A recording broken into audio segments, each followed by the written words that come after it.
Hi, I'm Matt, here in Michigan. And I'm Randall here in Texas. Today, Matt and I are doing our 11th call up episode, and we are going to be talking about Star Wars Rebels. This is the first time that I have ever watched the entire series all the way through. In fact, I have tried to watch this series at least 4 times and never got past Droids in Distress. Trust an astromech to ruin everything. That episode almost killed this entire series for me until I finally sat down and just watched it. So now, Matt and I are going to talk about it and my experiences with it. Let's go. But before Randall and I get on to that, be sure to give us a like if you enjoyed this review. Those likes help us out a lot on this channel here. Also, be sure to hit that subscribe button and ring the bell. And be sure to turn on notifications to get notified about our latest reviews. Alright, Randall, you just got done watching Rebels all the way through the first time. So what do you think about the show as a whole? Matt, you had often described Rebels to me as a show where you wait for the events episodes. And I mostly agree with that. The show on the whole is interesting and it's mostly good. There are definitely things in this show that still bug me, even after having watched it. Season 1 is really rough. Season 2 gets better, but like you start seeing more characters you're familiar with, which is something I enjoy instead of just plucking me into like some random characterizations. And you start to see the story actually combining with the greater Star Wars canon, which season 1 does not have a ton of. Mostly, it's good, but I definitely have things that bug me when I tried to watch it the first 3 times or however many times now. The bumbling Empire. I could never, ever get over. These stormtroopers are so bad. They're so awful. The Empire is so inept in this series that there's no way this is the governing body for this entire galaxy. Yeah, I think this definitely hits at a younger audience than some of the other Star Wars stuff. At least in my opinion, I think it does. And yeah, I think in this, Dave Filoni really takes the whole, stormtroopers are now just, inept, soldiers or whatever that can't really do much of anything. And I think this really does that. And I would say that was one of the things when we were watching the second season of The Mandalorian. I know everyone was so excited about that episode where we get Boba Fett, but for me, it kind of goes into more of the stormtroopers not being, really good at their job kind of thing. As a whole, there's hit and miss episodes where some episodes I'm like, I guess it has some point into this or and if you like that, that's cool. But me, I really focus on like certain moments that I like in this series, and that's what I remember. Yeah, definitely there are hit and miss episodes for sure. In fact, I just wish that the miss episode Droids in Distress wasn't part of the series at all. I'm not going to sugarcoat it. Outside of the original trilogy, I do not see that much worth in R2D2 and C3PO. I don't even see that much worth of them in the prequels. They're just there and they become such, caricatures of their original selves. And then to see them just doing that, that is the episode where I'm like, if this is the way the series is going to be, I'm not interested. And I see that a lot in some of the other things of the characters as well, where when I'm watching it through this time, I had texted you and I said, wow, plot armor. The main cast in this survives because they have to. Because the story says they have to. When in reality, you have a full Star Destroyer there, and whatever the complement of TIE fighters on a Star Destroyer is quite more than enough to take out the Ghost and its crew, So those elements bother me because it was made for a younger audience than me, really. But as the seasons go on, especially season 3 and season 4 was one where I want to watch the entire season. Like I just kept watching season 4. All of a sudden the characters and what they had been working for, it all is coming to a head and that's great. And we're starting to see real stakes. Thrawn is becoming a real big threat. Thrawn is a great character. I want to talk about him more later. The thing is, this series is so hard to get into. From someone who wants to take it seriously and wants to see these characters be taken seriously and the storylines be taken seriously, to just instead have them be treated as, child's things. Yeah, I would say watching season 1 is a bit better the second time through after you've watched the full arc of these characters in the show. Because it is hard to get into that first season, because it's hard to understand why we really care about these characters and stuff to it. So until you get that full arc of what they are, it's kind of hard to really invest, I think, into that first season. But kind of one of the points you're talking about on how, characters are just taken all the way up, we're talking about the stormtroopers and the droids and stuff. One character that I'm glad they did not do that with, and they could have, was Darth Vader. And we've had, like, with Lego Star Wars and stuff, Darth Vader isn't really a menacing character and stuff anymore. He's kind of, for jokes and laughs. We even saw that in, like, our review of, the Lego Star Wars Holiday Special kind of thing. This Darth Vader is not that at all. He is more of that, menacing character where when Darth Vader shows up, like, our characters don't even really engage him at all. It's kind of like, you know what? We need to get away from this character. And I think with, like, Rogue One, when that came out, and that's how they kind of treated Darth Vader in that too, I think that's more about changing that idea, like, hey, we need to reserve, I guess, Darth Vader for certain instances. Darth Vader has done pretty well in this. I think he's used appropriately sparingly. I wish as a fan I had seen more of him, but I agree with you that the way he's used is great, because he's a real legitimate threat every time he's on screen, basically. And that's the way Darth Vader should be. In Rogue One, when he is, on screen for however, 10 seconds at the very end, and he just slashes through that entire, bay, that's Darth Vader, That's the Darth Vader villain that we need. We don't need him to always be this goofball character that they've made him into be. Thanks a lot for that stupid Darth Vader Stormtrooper dancing video that's going to live in perpetuity, basically. Like, yay, that's Darth Vader. No, please no. I did like how they used his character to elevate Ahsoka's character a little bit in this, and then Ahsoka disappears for a long time. You're like, okay, what happened here? So what they did there, pretty good. What they did with the Inquisitors, not so good. At the end of Clone Wars and at the end of Episode 3, you're just kind of led to believe, like, hey, most of the Jedi are gone. But in this, it's just like, well, no, you got these dark turned Jedi, the Inquisitors or whatever, including the Grand Inquisitor. You have Kanan, you have Ahsoka, you have a lot of living, surviving Force users out there, which doesn't necessarily meld very well with, like, the story that we're told in Episode 4. But, when Episode 4 was put together, it wasn't even Episode 4, number 1, and they weren't really thinking that far ahead. Or of, well, all of these Jedi did survive, Order 66, basically. I thought Darth Vader was good. The Inquisitors were kind of meh, especially the Grand Inquisitor. They got rid of him way too easily. And then, of course, everyone's favorite Maul shows up again. I think Darth Maul was done pretty well in this too. I think what we do when we see a lot of these characters is basically to like end their stories, I think, from Clone Wars a little, or at least try to. One of my favorite parts in this film is the battle between Darth Vader and Ahsoka. And a lot of it is we're looking at that kind of like that relationship that we developed in the Clone Wars.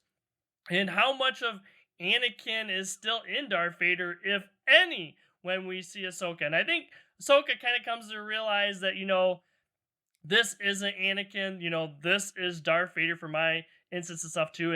And with how this ends, I think, Ahsoka learns that, it's not my destiny or whatever you want to say in Star Wars to defeat Darth Vader, to confront Darth Vader, to right, the death of my master kind of thing. That's for someone else to do. And another one that was interesting, we talk about Maul, I think that does another wrap up where we finally get that, closure between Darth Maul and Obi-Wan, even though, like you said, Darth Maul should have been dead in Episode 1 and pretty much stayed dead. But we definitely really like this, and you can probably talk more to that fight if you want. It's actually one of my favorite fights in Star Wars because it's different, but it kind of takes approach of, like, the old samurai films. that fight between Maul and Obi-Wan, which ends Maul's storyline with a slice across the chest, but being cut in half, he can survive. Just saying. I'm just calling it like it is. He's an alien, and his vital organs might not be in his legs, but, a slice across the chest, that might actually go for the vital organs. Oh, he's cut in half and fall down a pipe. Anyways, the fight itself is a little underwhelming, but what's happening, the context of the fight is important. Like, what it means to the greater Star Wars story, I absolutely get behind and I like. And, Maul is consumed with hate for Obi-Wan, but he's really consumed with hate for Palpatine, And one of the last things he asks Obi-Wan is, "Tell me, is it the chosen one?" And I love the answer. In this, Obi-Wan just says, yeah, he's the chosen one. Luke's the chosen one. Dave Filoni, I think, even chimed in a bit on that, too, because a lot of people were like, wait a minute, is Luke the chosen one? Does this completely change Star Wars and stuff? How about we just drop the whole chosen one thing and just... There is no chosen one. Palpatine's never... You can't kill Palpatine. He's fine. He's eternal. Yeah, I don't know, man. Everything is from a certain point of view. A certain point of view, is Anakin the chosen one? Is Luke? It's all, a certain point of view. And, we even get that in the prequels or whatever, when Obi-Wan is asking Yoda and Mace Windu, well, is Anakin not the chosen one or whatever? Is that not what it says in the prophecy? A prophecy that misread could have been. So, yeah, I think that's kind of play on that. But, yeah, I could really just go into that Darth Maul Obi-Wan thing on how, the stance and everything means something and how it's supposed to be, how Maul killed Qui-Gon and stuff and how it got changed in reverse. It adds, like you said, that story all on and how, the Duel of Fates was such an important duel. And this is, a replay almost of Duel of Fates instead of the duel being over Anakin. This is the duel over the future for Luke. So yeah, for story-wise and stuff, even though I agree with you, it's not that flashy of a fight. It's over in a couple seconds. It's over in 2 seconds, yeah. But the story surrounding that, I think, is so rich in Star Wars, and that is why that, again, is one of my favorite parts in this series. It is a good part. I do not think it's my favorite part of this series. I genuinely loved the entire Thrawn storyline because it was about time that we had a bad guy in this series who was present all the time and not killed off. The Inquisitors were killed off quickly and relatively easy when Maul showed up, and then they're just gone. All right, that's all the Inquisitors. Goodbye. No one cares about you. You can't constantly have Darth Vader being your bad guy because the more you use him, the less effective he becomes. Because every time you escape from him by the skin of your teeth or something, you've diminished that character. So you can't do that. Thrawn shows up, season 3. And he's the main antagonist for season 3 and 4. He helps make this series so much better. He's, an analytical threat. He is a physical threat. He is definitely a intelligent, non-force using threat to our characters. And that's a really, really interesting villain for our rebels to be facing off. His whole thing is he knows more than everyone. He's the smartest person in the room, basically. Thrawn's character goes a long way towards elevating the protagonists to their best selves because they have to be on their feet and they have to think better. They have to do better because he is such a smart individual. And you were talking about how part of the things that you don't like about Rebels is how, the Imperials are so inept. They don't learn from any of their mistakes. Where Thrawn changes that. Thrawn isn't just playing for each individual battle, he's playing the long game. And he knows that each encounter that he has with them gives him closer and closer to getting the Rebels and getting, what he wants to do in the end. The fun thing about Thrawn's character, why it really excites me, is he's a non-force using bad guy who's effective. Star Wars is so full and way full up of bad guys that are force users, Sith, whatever. Not Thrawn. That's not what he does. Every time there's an encounter with the rebels and the Empire loses, it's because someone did the opposite of what Thrawn said. There's a scene here where they have them. They're going to win. They're going to crush this rebel cell. And then like another character, Imperial character gets drawn out of position, and he's like, Constantine, return to your assigned coordinates immediately. I've had enough of your games, Grand Admiral. it's that literal not listening to Thrawn's orders which caused the defeat. It's not Thrawn's fault. Every time they lose, it's because someone did something that Thrawn told them not to do, basically. Until the very end, where like Ezra gets the upper hand through something that Thrawn could have never anticipated, basically. That's what makes me so excited about his character, and why I think they're gonna bring him back in Mandalorian season 3, or at least probably not that, probably Ahsoka's show. But he's the bad guy we deserved in the sequel trilogy and didn't get. Yeah, kind of talking about how, Thrawn gets like taken out, or however you want to put it, in this one. That's one thing that's kind of interesting and about this series, and kind of makes it more for like a younger audience. We have a lot with like the animals, and it's a lot of like, Ezra specifically making connections with, animal creatures and stuff too. Dave Filoni has a big thing for wolves. The wolf stuff is all good, and that's, Dave Filoni, like, yeah, I want to do stuff with wolves because I love wolves, so they're going to be a big part of this. But it's kind of interesting with, like, Thrawn, we get, like, these, hyperspace traveling whales.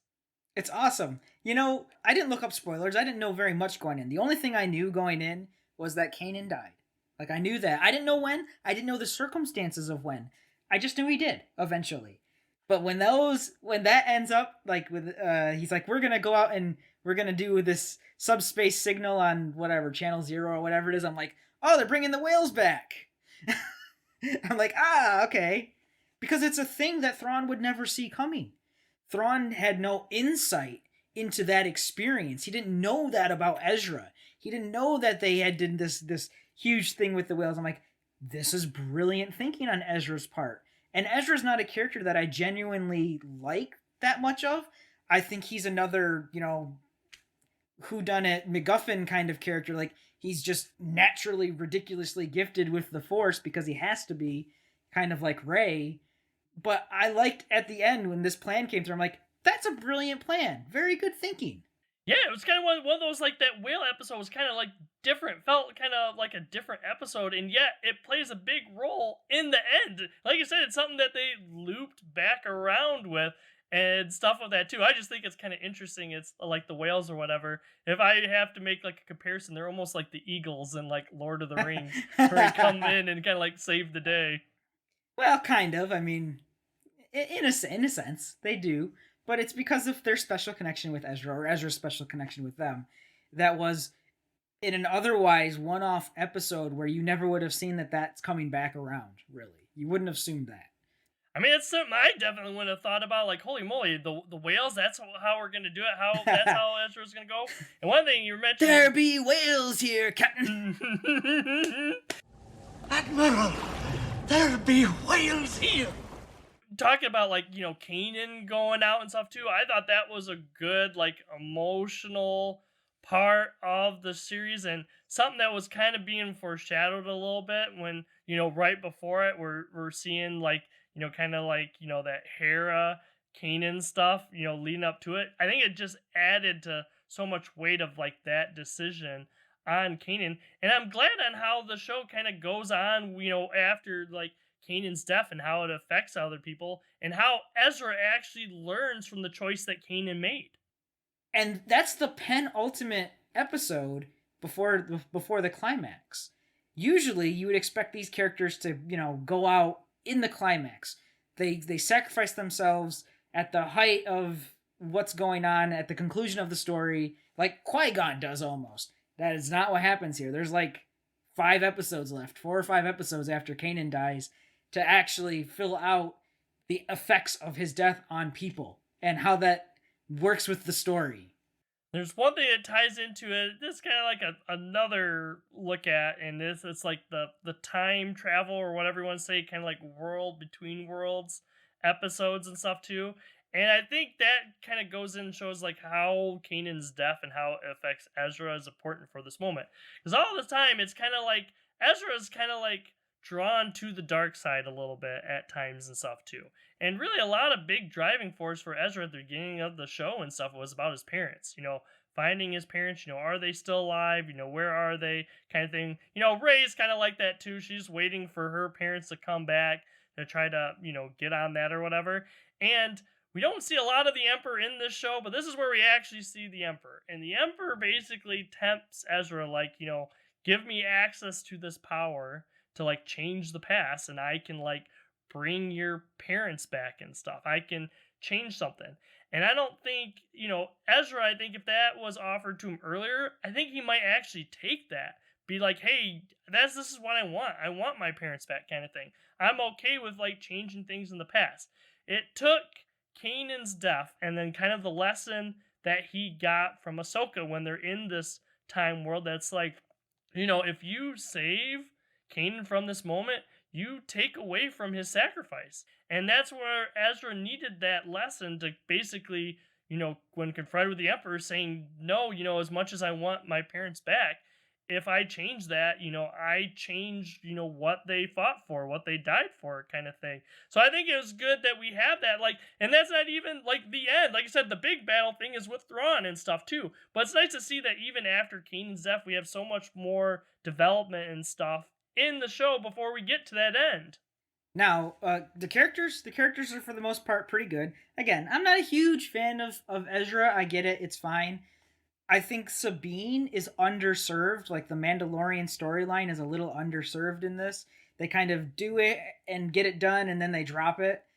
And then they pick it up in The Mandalorian. So we're getting more of that now, which is fine. But if you're just watching Rebels, it's kind of Zeb is just a new Chewbacca.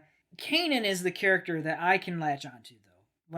When I've now watched this through, I'm like, this is the person who lost his master in the Clone Wars.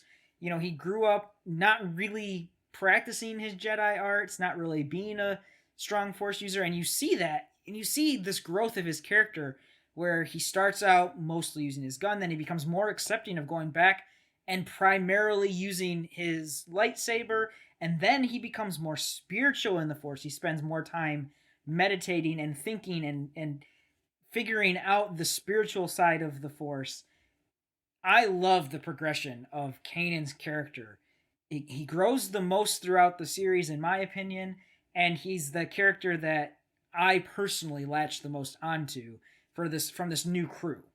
Yeah, I think there's arguments made for a lot of different character growth. I think Kanan does have a lot of growth and stuff. I mean, Ezra, whether you like him or not, I think Ezra does have a lot of growth too. Sabine has growth too, but hers is, like you said, is more kind of like contained. The thing with like Zeb has like probably I would say almost like the least amount. Him is really tied in with like Callus. He and Callus, like, their arcs are kind of tied together a little bit, and like their growth is kind of tied together. I mean, heck, Randall, we can't go through this review without mentioning Hot Callus and stuff too. How we actually get that Imperial change to like Rebel and stuff. I'm okay with Callus. I like Callus. Callus is good, and heck, you cannot not mention Hera too. Hera to me is Space Mom in this. I think she is really the glue that kind of holds the Ghost crew together. She is that link that really gets them into the Rebel Alliance and stuff, to just go from normal smugglers to actually doing stuff to smuggle, for the rebellion and stuff. So she is really that connection, and she has a lot of, there's complexity to like her character too, linking with like her home planet and like her life with her family and stuff, with her dad and stuff too. I think we have a lot of dynamic characters, but yes, I think Kanan is done real well, and there is that link. He isn't just, we get that little Obi-Wan a little bit in Star Wars, the original Star Wars. Kanan's kind of that role, but we get like a more developed one over a series. In the interest of some time, I want to point out some other things about the series that I really liked, and that's canon building. Because Dave Filoni, you had mentioned earlier that he's kind of like the new George, except for he cares about canon, because George doesn't give a shit about canon. Everything George does is like, is it a good story? Does it conflict with canon? I don't care, tell the good story instead. And Dave Filoni in Rebels says, we can do both. We can do good canon and good stories. They are not, mutually exclusive things. I like the inclusion of some of the stuff that you don't see very often. I loved the one-off episode with the B-Wing fighter, where I'm like, oh, cool, that's interesting. Like, it's just being developed by this one random guy on this planet in super secret. And really, it needs to have its kinks worked out, which is why you don't start seeing them until Return of the Jedi. And then there's the TIE Defender. I'm like, yeah, the TIE Defender was just this really cool Star Wars CCG card for the longest time, basically. But you're like, okay, why didn't the Empire produce those? Well, that's explained in this story. That's explained, like, this was on Lothal, where the plant was destroyed because of this and all of the setbacks that were there. Like, that's explained. I like all of the additional work that went into making the canon make more sense, even with expanded universe stuff.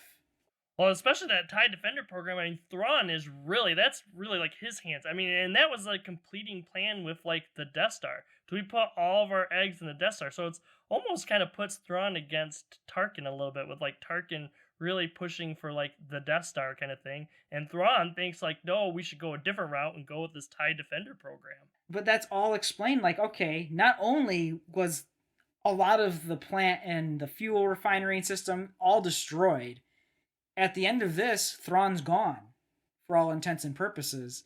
So there's no one to really push the Emperor towards wanting to do the TIE Defender program. It's just TIE interceptors at that point, basically. Like, we already got those, When really, those things would have turned the tide of the war, because the rebels are now getting X-Wings and stuff, which you start seeing at the end of the series. You finally have X-Wings show up, too, and you're like, okay, the rebels now have a better air superiority fighter by a long shot than TIE fighters. The X-Wing is super superior. The TIE Defender would have been better than an X-Wing. Those little things, they mean the world to me when I'm watching a series or a movie in established, with an established canon. Once you start trampling on it, like the prequels did, like the sequels have done a little bit, that always bugs me. And Rebels definitely toes the line of, we're going to set some stuff up that's our own, but we're not going to do anything that is going to take away from the existing storyline. And hopefully we'll see more of that going on forward too, with Filoni really, interworking these different things that he's working on too. And, Filoni's position is basically like the creative lead now at Lucasfilm when it comes to Star Wars. So hopefully that is something that continues from Star Wars forward, and that, breaking canon isn't like a sticking point on a lot of different new stuff that we get from Star Wars. Now, on to my headcanon, Matt. Now that we just talked about canon, see what I did there? I've thought to myself, okay, how is Dave Filoni going to fix the sequel trilogy? Because one of Dave Filoni's strengths is whenever he sets out to make a story, he's pretty good at fixing or elevating existing storylines. Episode 3 by itself is okay, but with Season 7 of The Clone Wars, a lot better. And with Bad Batch, even better. You're like, okay, I wish I didn't have to watch all that for Episode 3 to be good, but with all of that stuff there, Episode 3 is better. My thought is, how's he going to fix the sequel trilogy? And here's my thing. I think Thrawn will play a pretty big role. In Episode 7, you have the Resistance, which is not explained at all. It's poorly executed. And you have the New Republic. I'm like, maybe the New Republic's busy with like whatever the heck's happening with Thrawn, or they just got done dealing with whatever was happening with Thrawn, because you have this Ahsoka storyline coming up, which should focus on Thrawn, I think. Which, by the way, if they get the voice actor who's Lars Milkinson, I believe, Mads Milkinson's brother from, Casino Royale. Get him to just play live action Thrawn, please. He's the appropriate age. Anyways, that would explain, like, the need for some side hustle like you see with the Resistance, like battling against the First Order, because the New Republic is so busy, or was so busy dealing with the after effects of like a Thrawn warlord. Please do that. Yeah, it'll be interesting to see. I mean, it looks like we are kind of setting up for that stuff too. And we've already laid some groundwork in some of our other shows too, kind of like the Bad Batch that we mentioned, and the Mandalorian is already making some ties to the sequel trilogy. So yeah, Randall, I think we are gonna get more stuff too. And yeah, Thrawn is the driving force for really like connecting, like the original trilogy or whatever, or stories surrounding the original trilogy, and with like the sequel trilogy. I'm all for that. I would love to see that. Fill in that 30-year gap, please. Do it in a way that doesn't trample on everything that came before it. Even though the sequel trilogy is pretty bad, at least respect that it's there. Don't ignore it. Don't J.J. Abrams it. Well, there is some story in between a little bit that we get with like Resistance, and sadly say I have not watched Resistance. Kind of with like Randall and the Droids. I think I watched the first like, I don't know, 10 minutes or so of Resistance. I'm like, you know what? This isn't necessarily, what I want to watch kind of thing. People want to watch that, they can go enjoy that. So I do have this gap that it'd be interesting to see what the storyline and stuff is there, because I do have some friends that really enjoy Resistance, right? So I don't know, we'll see. Maybe I'll get around to watching it. I don't know that I really have the inkling to, but maybe we'll get some of that building, or there is some of that building in between in Resistance. So we found Matt's Star Wars kryptonite is Resistance, and Randall's Star Trek kryptonite is Lower Decks. Just like, no, I don't want that. All in all, if I had to say some concluding things, I mostly agree with what you've been telling me for years, honestly. You go into Rebels to watch the event episodes, with the exception of season 4, which I wholeheartedly liked the entire story of. I just sat down and just had to watch all of season 4 as fast as possible. It wasn't terrifying to watch season 4. That's when things started getting really, really good and really, really interesting. Star Wars Rebels is maybe very hard to get into. I would never tell anyone to skip a season like other people do. But give it time. It does get better. The characters are there. The storylines are there. The canon is there. It's much better than Droids in Distress. I guess skip that episode if you want to skip anything. I do like some moments in Rebels. They're some of my favorite moments in all of Star Wars. I do like the characters. The series as a whole, I don't know that it's quite as good or well established as like Clone Wars. If you're looking for like the go-to animated Star Wars, I would say Clone Wars is probably it. But if you're already a fan of Star Wars and you're already a fan of other things in Star Wars like Clone Wars and the original trilogy, this does a good job trying to connecting the dots with a lot of things. And I think you'll get more enjoyment of watching Rebels after watching the Clone Wars. So that is my recommendation for you. If you guys are fans of Rebels or not so much, let us know in the comments why. Also, be sure to check out some of our other reviews. We have new movie reviews, flashback movie reviews, TV show reviews, and we also have other deeper dive discussions. So when you tell people to watch Clone Wars, Matt, are you saying Clone Wars the movie? Are you I need to get it on film. Are you talking about Clone Wars the movie as well, or just the series? Oh man, Clone Wars the movie is kind of hard to get into, but yes, watch that too, because that's your introduction to Ahsoka Tano. That movie sucks. If you haven't already, go check us out on Facebook too. We have always posted the day before what we're going to be posting on YouTube the next day. If you're not interested in following us there, just know our schedule is new video every Monday and Thursday. Put us on your calendars. I am Randall here in Texas. See everyone next time. And I'm Matt here in Michigan. Have a good day, everyone. Next time on No Market Media.